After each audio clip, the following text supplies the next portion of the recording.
Well, if you're a car buff, you might want to become a classic car buff because pretty soon what's left of your privacy in your own vehicle is going to be gone. At least that's if the federal government gets its way with new in-car cameras to monitor your every move. Here to discuss it with me is the Honourable John Ruddick, MLC. John, thank you so much for joining us. Good to see you, Topher. Now, as a Libertarian MP, privacy is something that you've always been very, very big on, and you're certainly still big on now. Does this strike you as the correct balance between privacy and in the privacy of your own car versus public safety? No, this is overreach in an alarming way.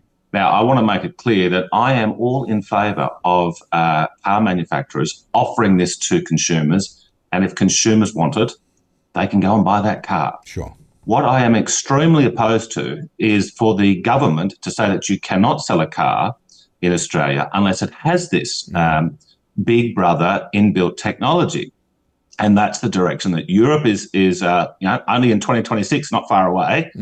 And of course, there won't, there'll be us pushing back against us in Australia, but the rest of us seem to have seem to think it's no big deal. Now, it is a big deal because there was a little book in the 1940s called 1984. And I remember, Topher, when I was growing up in the 80s, it was compulsory reading for all school children. Okay, because at that time, we were all rightfully concerned about the Soviet Union and communism. Okay, well, they fell over, but now we seem to be sort of bringing it in by stealth.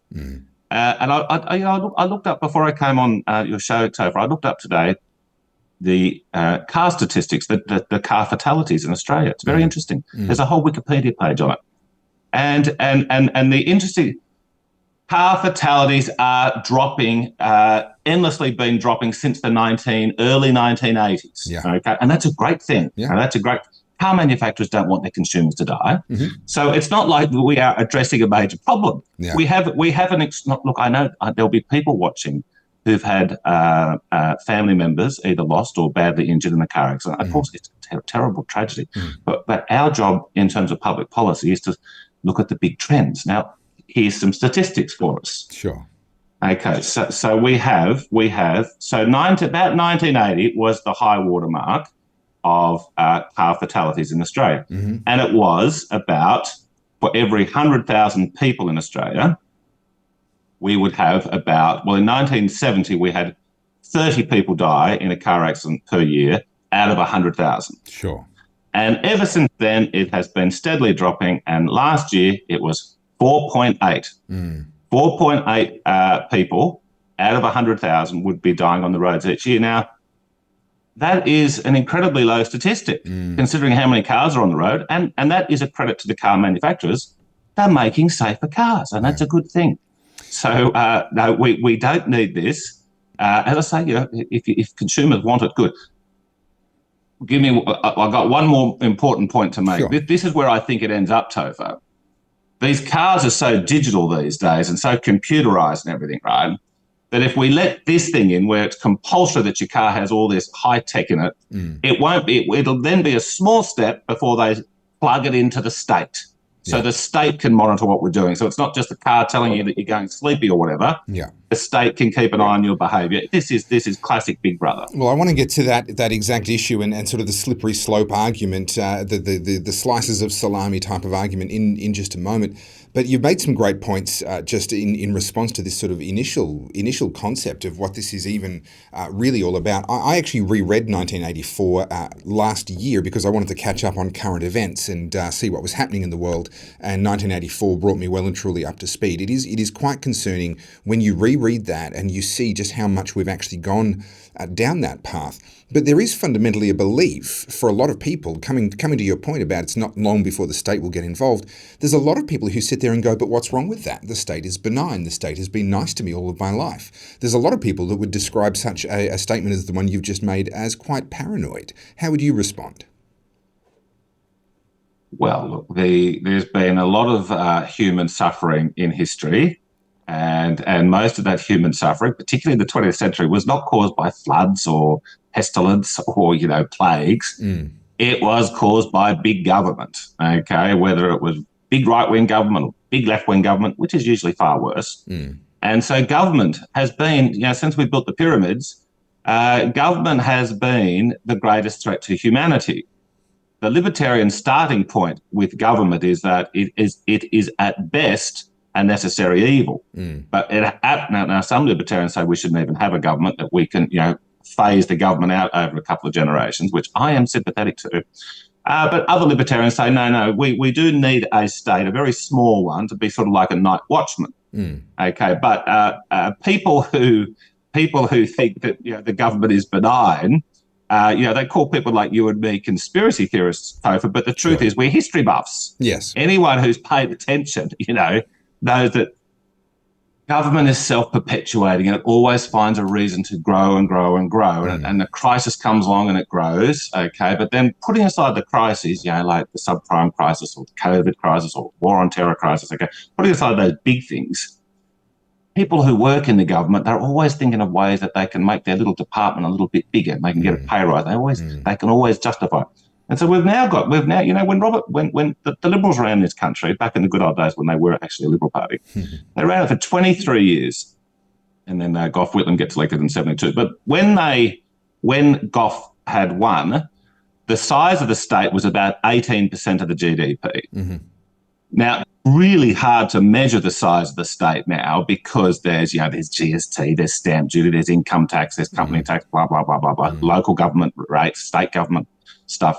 Some people say it's already over 50%. I believe it is, yes. And yes. so it's suffocating us, okay? So we need to get back to, look, this is the role of the Libertarian Party. We need to educate people about the danger of the state. All right, so let's talk about this, the reality that a lot of people are going to say, well, they've already got cameras, in the car forwards and backwards. They've already got road safety cameras. We've got cameras now that are designed to look into your car and determine whether you're on your phone or not. We've got speed cameras. We've got red light cameras. We've got traffic monitoring cameras. Surely you're making a mountain out of a molehill to draw a line now and say that cameras inside the car are some kind of a terrible problem. Well, it's just incremental big brotherism, okay? And so people, it's like the little frog in the boiling water, doesn't notice it until it's too late. And that's where we're up to. The Libertarian Party in New South Wales is going to be campaigning very aggressively at the local council elections this year.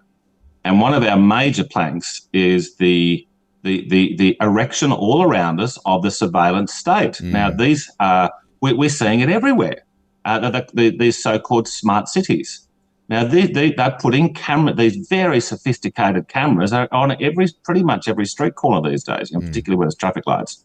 Now, this is not the old CCTV, which is just sort of running a loop of everything that happens. No one's looking at it unless someone gets mugged or there's a break-in or something. They can go back and look at the CCTV. Now, It's debatable whether that's a good idea, but look, okay. But let's put that. But these surveillance state that's been erected by the local council, it's not being brought in by the federal. It's not being brought in by the federal government or by the state parliament because there's a lot of scrutiny about what they do. They're sneaking it in through the local councils where people don't pay attention, and so we will be campaigning against this surveillance state because what it is these cameras are designed to monitor people.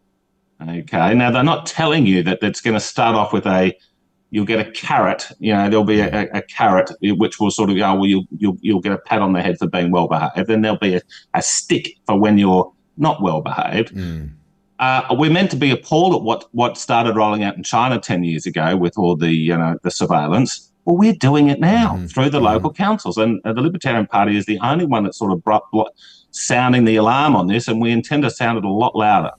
Well, I saw that with my own eyes when I was in Guangzhou some years ago, just cameras absolutely everywhere and taxi drivers living in fear of being identified doing the wrong thing or having any of their passengers doing the wrong thing.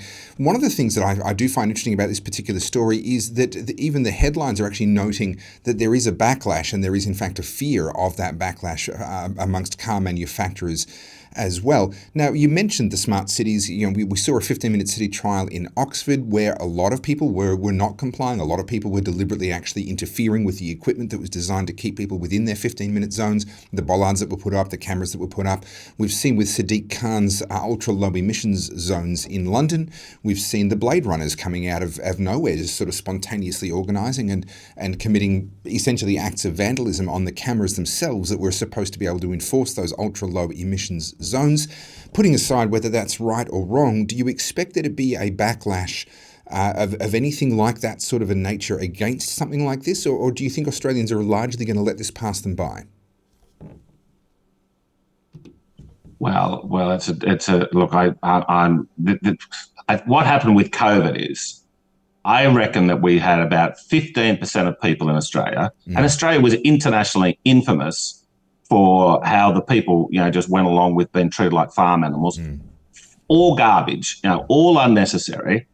I think at the beginning, for the first 3 months, COVID was just a randomly freak version of the flu, and it was knocking over elderly people and people with other illnesses. Now, that being the case, people would have self-isolated. Okay, we didn't need the state to lock us down, and then the market would have worked it out when it's safer to come out.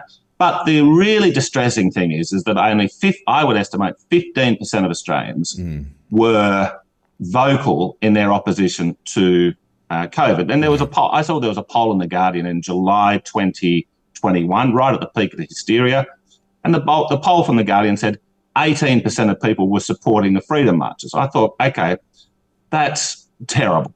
Okay, we've been putting up with a year and a half of COVID BS, and you still had only 18% saying, that most of them didn't turn up to the freedom marches, but 18% of them were prepared to tell a pollster that they supported them. Yeah. So it was probably the reality was probably about 25%.